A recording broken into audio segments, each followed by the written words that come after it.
korang lepas selama 10 minit dia sudah lembut. Okey, sekarang kita akan meletak inti. Kita buat macam ni.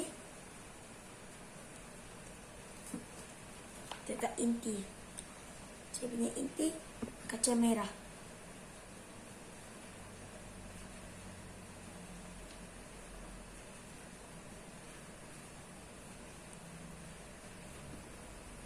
Okey. Lipat.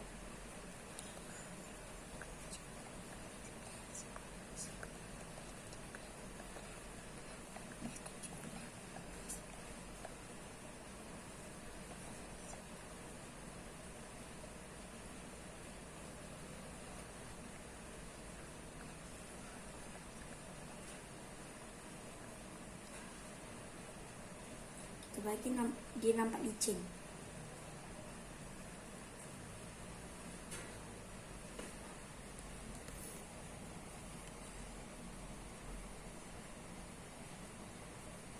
Okey, pada siap kita letak di atas kertas.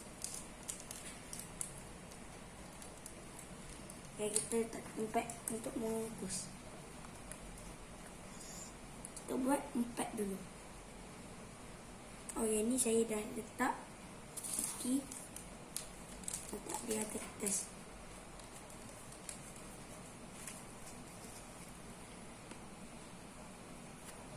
Ni pula.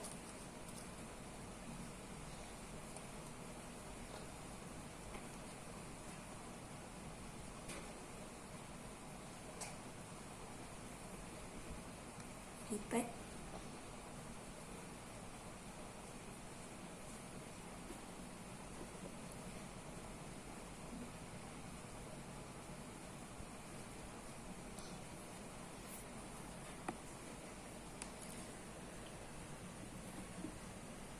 Sekali lagi bagi licin.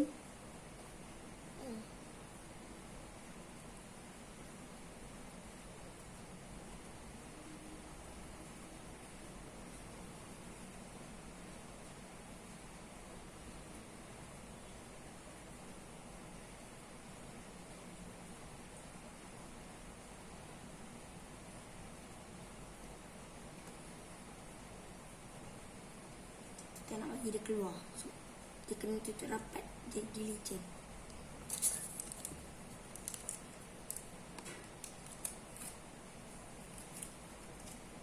Satu.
Okey, kita dah siap letak 4.